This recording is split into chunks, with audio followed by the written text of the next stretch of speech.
Olá, pessoal. Sou o Luiz Cláudio e sejam bem-vindos ao nosso Papo COP. Hoje falaremos sobre sustentabilidade, uma nova consciência global. O nosso convidado é CEO da Pangaea.eco. Seja bem-vindo, Gustavo Peixoto. Tudo bom, Luiz? Prazer imenso estar aqui com você, com o teu público, falando de cooperativas, falando dessa nova visão global. É um prazer imenso. Obrigado pelo convite. Bacana, Gustavo. Eu já pergunto para você, fala um pouco de você, né, Gustavo, o que você é, o que você estudou, o que você faz, quem é a Pangaea.eco, essa plataforma que você criou. Conta um pouco de você e da Pangaea, por favor, Gustavo. Bem, vamos lá.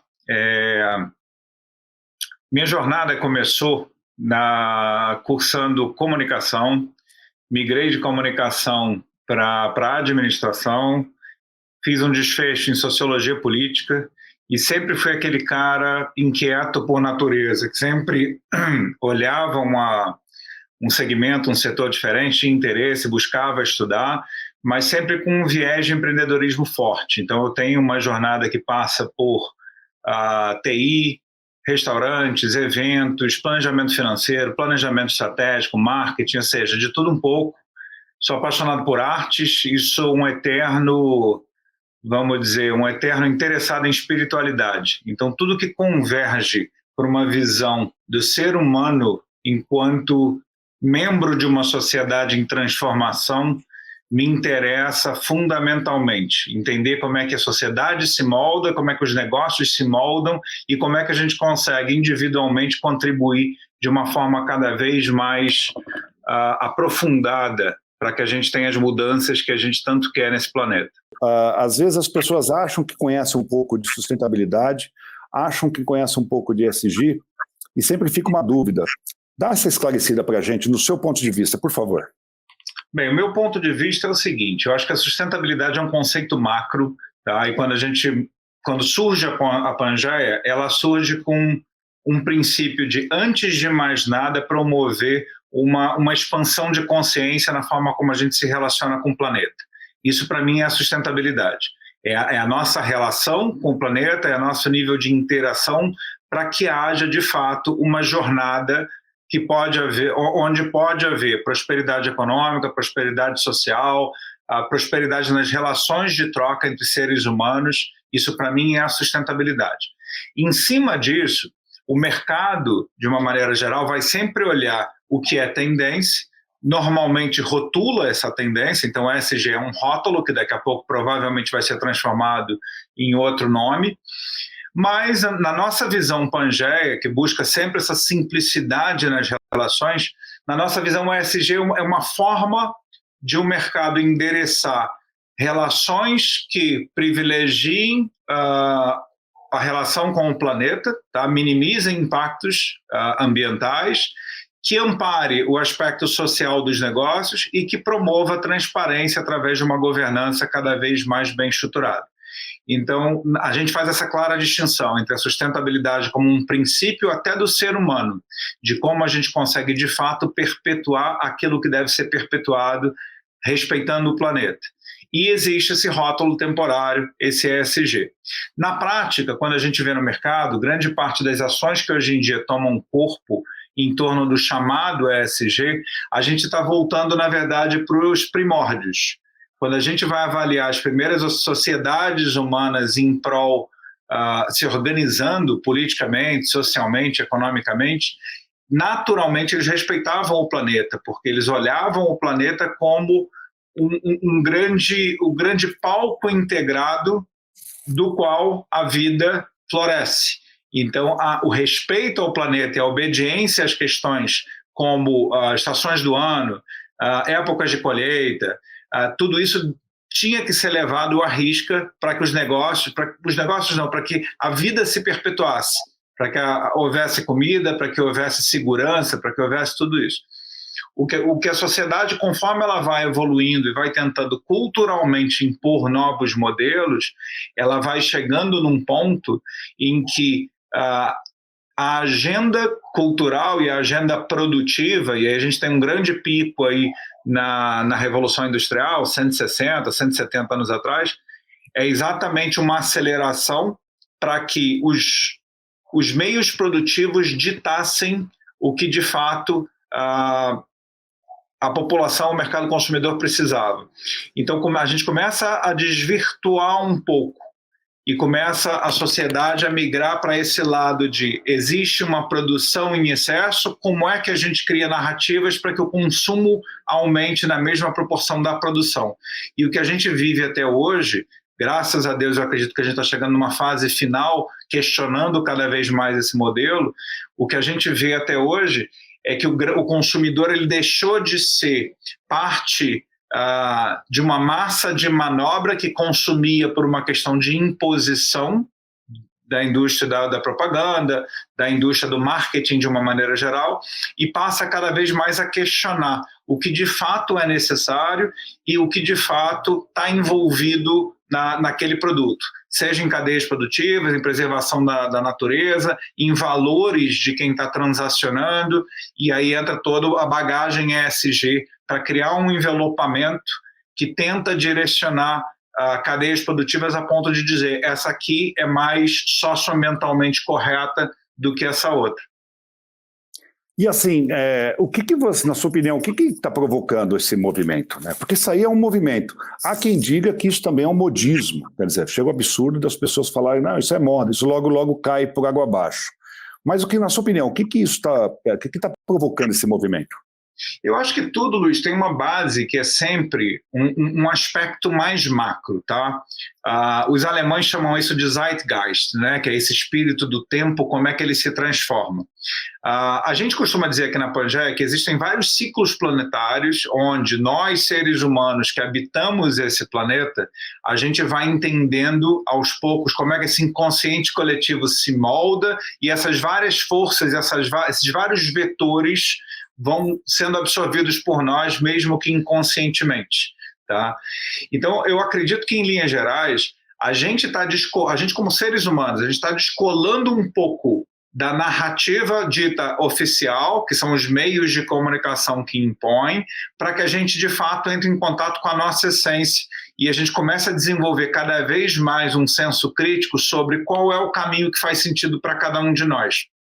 Então, se a gente pega, por exemplo, o século XX, ele foi todo moldado da década de 1920. A gente começa, na verdade, aquele grande movimento do marketing de consumo de massa, existe toda uma análise de inconsciente coletivo em como moldar a sociedade para que ela passasse a consumir cada vez mais, surge o cartão de crédito, surge o que eles chamam de American Way of Life, que é uma forma de você incentivar o consumo cada vez mais desenfreado, é aquela linha de que o gramado do vizinho é sempre mais verde, se você tem, eu quero ter também, se o nosso vizinho tem, nós dois queremos ter, e por aí vai.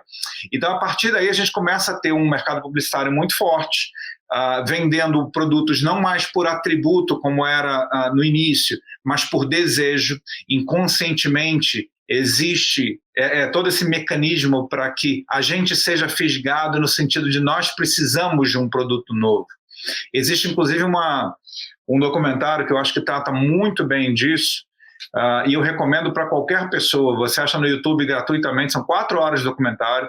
Eles chamam O Século do Ego. E esse documentário ele trata de como o sobrinho do Freud, que é um camarada chamado Edward Bernays, ele vem para os Estados Unidos e ele começa a campanha, a construção, na verdade, da imagem, primeiro dos Estados Unidos como democracia, para que ele pudesse entrar, para que o país pudesse entrar na guerra de uma forma politicamente correta para as massas, e aí cria-se aquele conceito dos Estados Unidos como força libertadora do mundo livre, né? Os líderes de um mundo livre e por aí vai. E a partir daquele momento ele começa a ser contratado pelas várias indústrias, a indústria tabagista, a indústria farmacêutica, a indústria de consumo, para que ele conseguisse envelopar narrativas e fizesse com que o consumidor final abraçasse aquilo. Então a gente vem dessa jornada, até que a gente chega no ápice, que eu considero o ápice do negativismo na ótica do planeta, que é a obsolescência programada. Então, quando a gente chega nesse ponto em que o fabricante ele olha um produto e ele, de forma deliberada, planeja a duração para que seja curta e ele possa vender um novo, obviamente, lá atrás a gente está falando sem nenhuma preocupação de descarte, de lixo, de economia circular, o que a gente gera, na verdade, é uma montanha de lixo que, ao longo de décadas, vai criando parte do problema que a gente tem hoje. Então, nesse momento, eu acho que a consciência de todos nós, e aí a gente está falando tanto de nós, que tem uma idade mediana, né, somos jovens de idade mediana, como as gerações mais novas, que conforme vem, já vem com uma atualização do sistema operacional, percebendo e questionando de forma muito mais atávica o que faz bem para o planeta, qual é o conceito, qual é o princípio, qual é o objetivo daquele produto, o que está envolvido naquele produto em termos de manufatura, cadeia produtiva, transporte. Quer dizer, isso de forma programada já é parte dessas novas gerações. E são gerações que vêm aperfeiçoadas em vários aspectos. É por isso que, para a gente começar a falar com essa turma e começar a promover essa nova visão, a Pangea sempre fala, antes de mais nada, somos uma atualização do nosso sistema operacional como habitantes desse planeta. E a gente precisa buscar, através de filósofos, sociólogos, antropólogos e de toda a rede conectada a gente, uma narrativa cada vez mais rica que faça sentido não só nas frentes em que a gente atua, mas principalmente nesse arcabouço que vem por trás. Como é que a gente consegue promover conceitos que, de fato, transformem a sociedade em algo mais positivo? E você falou umas coisas bacanas. Aí eu te pergunto, a sociedade como um todo, as empresas estão preparadas para tudo isso? Governos estão preparados para tudo isso? Eu acho que todo mundo está engatinhando, tá? Preparado de fato. Eu acho que cada um, obviamente, cada país, cada continente está num nível de desenvolvimento diferente. Um dos grandes debates que existe em torno da sustentabilidade é os países desenvolvidos, aí, principalmente com essa aceleração provocada pela Revolução Industrial, eles começaram a se desenvolver muito rapidamente, aí você tem riqueza, você tem economia, você tem infraestrutura, e a partir do momento que existe aquele vetor de globalização, existe um deslocamento natural para que o setor produtivo, a parte industrial, seja levada para países em desenvolvimento. Então, hoje em dia, quando se fala em emissão de gases, em redução de emissão de gases, o que a gente tem é um certo descompasso entre aqueles que produziram durante muito tempo, terceirizaram para outros países, que hoje são alguns dos grandes poluentes, e aí você tem aqueles que se livraram, em parte, desse problema, apontando os dedos para os subdesenvolvidos que precisavam, né, ou que precisaram dessa corrente de aceleração, dessa industrialização. Então, hoje, se a gente for falar numa esfera global, ainda existem os reflexos desse deslocamento. Se a gente for pensar que países desenvolvidos, tá, que no passado foram colonizadores, hoje apontam dedos para menores, a gente já tem um descompasso natural, nenhum dos dois está pronto. O que existe hoje é uma transferência de responsabilidade. O que falta, talvez, é uma visão sistêmica que vá além de região, que vá além de país e pense no planeta como um todo. E aí talvez a gente comece a pensar que a gente está engatinhando nesse sentido de chegar a uma resolução. Hoje a gente ainda está muito nessa fase de vamos criar uma agenda global, cada país, cada grupo tem uma responsabilidade diferente. Alguns são signatários do Tratado A, outros do Tratado B, mas dificilmente a gente vai enxergar aqueles que de fato vão olhar o todo como planeta, como civilização, como é que a gente consegue de fato olhar para o planeta como um todo, deixando de lado divisa política, deixando de lado o aspecto soberano de países querendo fazer a sua imagem, né? Eu sempre traço um paralelo, né? Eu sempre falo que nós, né? Me incluo, nós do cooperativismo, aqui no Brasil, 120 anos, no mundo, mais tempo, a gente já nasce meio que com DNA de sustentabilidade, né? Já quando uma cooperativa surge, ela surge para ser longeva, ela não surge hoje para ser vendida amanhã, ela surge com o propósito de perpetuar, né? A gente nasce sempre com aquela preocupação social, ambiental e econômica. Esse é o tripé se você for ver o tripé da sustentabilidade, é o tripé do cooperativismo, né? Sem dúvida. Então, nessa linha de raciocínio que você acabou de dizer, o cooperativismo está um passo à frente, né? Isso nos deixa um pouco confortáveis aí nessa situação. Ô, Gustavo, e vindo um pouco para o ESG, porque tem uma diferença da sustentabilidade e o ESG. Ambiental, social, governança. O ambiental do ESG é semelhante, porque isso aí é uma pergunta que sempre me fazem. O ambiental do ESG é semelhante ao ambiental da sustentabilidade? São as mesmas coisas? Olha, eu acho que no fim do dia, Luiz, as pessoas adoram rótulos, as pessoas precisam de rótulos e caixinhas para tentar definir a sua forma de atuação, tá? E aí eu vou fazer um link com o que você comentou antes sobre o cooperativismo, tá? Quando a gente tem, eu acho que um cenário que eu sempre adorei estudar é o cenário europeu. Quando você tem, por exemplo, na França, na Itália, aquelas cooperativas formadas em torno de produtores de vinho, produtores de queijo, e você tem essa colaboração, que é uma forma de você olhar como grupo, né? Você cria um cluster, como se fala, como alguns falam, e você começa a olhar como é que você consegue pegar o interesse individual, espalhar para o interesse da maioria de um grupo fechado, alinhar princípios para que aquele grupo seja maior do que a soma das partes, né? Que é o conceito original de sinergia. Quando a gente consegue fazer isso, e a gente tem os pilares muito bem definidos, e na Europa existe um grande vetor nesse sentido, porque eles passaram por várias guerras, por devastações. Então, as forças externas sempre foram muito intensas para unir grupos em prol do seu objetivo, né? Então, você tem um princípio definido, você tem um modus operandi que normalmente é extremamente colaborativo, ele é coletivo, ele é um bem comum, né? E grande parte dos países, por exemplo, escandinavos, eles bebem dessa água o tempo todo, né? Como é que a gente cria um bem-estar coletivo e tal. Então, quando a gente fala, e eu concordo com você em gênero e grau, eu acho que a partir do momento que a gente tem a definição de um grupo baseado nesses princípios, principalmente nesse aspecto da colaboração entre todos, vamos pegar um especialista aqui nessa área, vamos dividir custos para que haja um benefício comum de todos nós, vamos tratar como grupo a divulgação do que a gente está fazendo. Esses princípios, eles são exatamente o que a gente também acredita como sendo a nova economia, os novos pilares que estão sendo fundamentados a partir daí, tá? Eu não acredito na duração de longo prazo de monopólios, de oligopólios, porque eu acho que a história mostrou para a gente que todos eles entram num declínio. E isso vale tanto para países, como para empresas, como para setores. O que eu acredito fundamentalmente como um vetor da natureza humana é exatamente essa conciliação de interesses, essa união com base em interesses, baseados nos pilares verdadeiros, para que a transformação aconteça a partir dali. Então, quando você fala em cooperativismo, quando a gente fala, por exemplo, em sustentabilidade, são exatamente esses mesmos princípios que vão sendo levados a um público cada vez maior. Então, a sustentabilidade é uma forma de o mundo repensar as relações de troca e as relações com o planeta.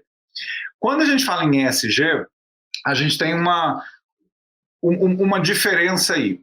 Normalmente, o mercado, e aí a gente está falando principalmente do mercado financeiro, que é que tem a força de impor muitas vezes o padrão, né?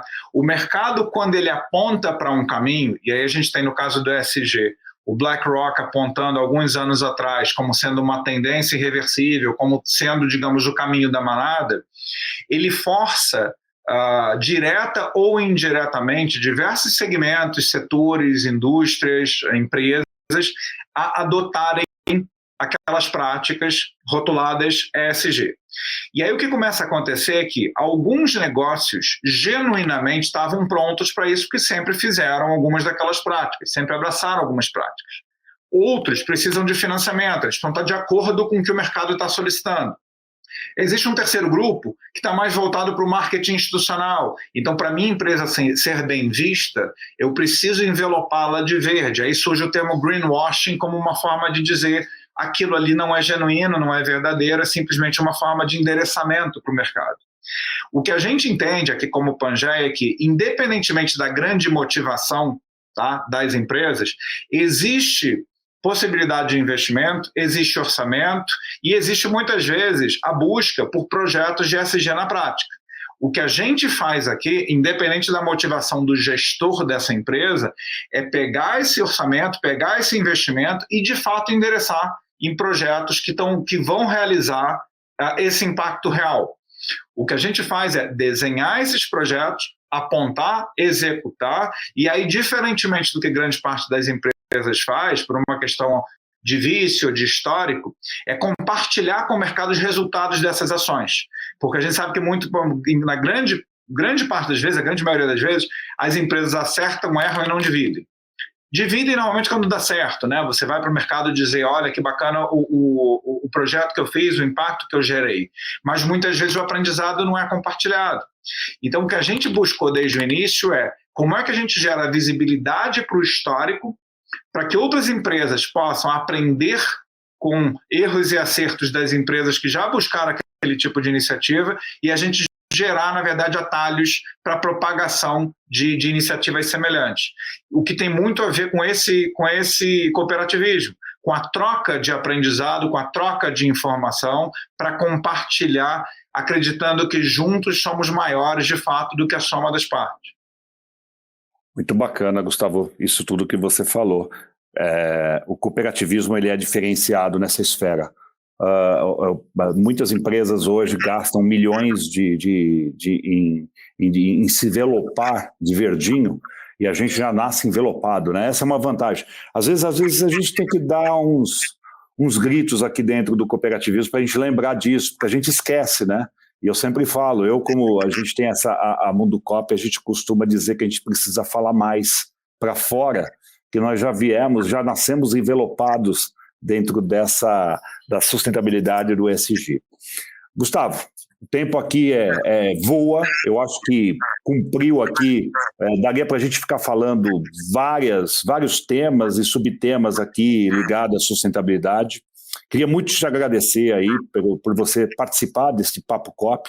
Eu acho que você trouxe aí uma reflexão. Eu, particularmente, eu aprendi bastante. Quando a gente acha que sabe um pouquinho, vem uma pessoa como você e fala, poxa, calma aí, tem mais uma coisa para a gente aprender. Eu acho que as portas ficam abertas para a gente estar sempre trocando essas reflexões. E eu queria te agradecer aí. Se você quiser deixar uma consideração final para o nosso público aqui, fica à vontade. Olha, antes de mais nada, eu confesso que o aprendizado foi todo meu. É sempre um prazer compartilhar ideias, porque todos aprendem, né? Falando ainda um pouquinho de Pangaea, já para chegar numa chamada aberta a cooperativas, através do nosso marketplace, a gente reúne produtores, artesãos, artistas, fabricantes sustentáveis. Então, quem quiser conhecer, pangaea.eco. Lá a gente tem uma seção especificamente chamada Da Terra, que é alimentada por um grande parceiro nosso, que é a Conexus, que atua diretamente mapeando cooperativas do Brasil inteiro. Então, a Conexus atua mapeando 1.100 cooperativas, mais ou menos, com 3 grandes pilares: finanças de impacto, acesso a mercados e assessoria. Através dessa relação, a gente consegue trazer produtos sustentáveis, acelerados, amparados e conectados pela Conexus, para que a gente consiga, primeiro, dar visibilidade a esses produtos, contar as histórias de quem de fato está no campo, de quem está na área florestal produzindo, e utilizando a força da Pangaea e dos vários parceiros da Pangaea para que a gente consiga buscar acesso a mercados e fortalecer essas redes. Então, hoje, entre os nossos parceiros, a gente tem a Via, que opera Casas Bahia, Ponto e Extra, que empresta a logística dela para essas cooperativas. Até o fim desse ano, a gente tem margem zero e frete zero para o Brasil inteiro, para que essas cooperativas consigam entregar seus produtos, gerar experimentação e a gente consiga contar essas histórias. E temos vários outros projetos aí em andamento para que a gente consiga dar mais e mais visibilidade, trazendo a força dos gigantes e dividindo essa força com aqueles pequenos e médios que ainda precisam de empurrão. A gente sabe que o Brasil é cheio de desafios estruturais muito desafiadores, vamos colocar dessa forma, e o que a gente faz aqui para servir a transformação que a gente prega é exatamente buscar uma equanimidade nesse sentido de pegar os gigantes com as suas grandes forças, dividir com os pequenos e criar narrativas que busquem colaboração o tempo todo em prol desse planeta que a gente quer construir. Estivemos com Gustavo Peixoto. Obrigado, Gustavo. Cooperativismo agradece. E, pessoal, ficamos por aqui. Até o próximo episódio do nosso Papo Coop.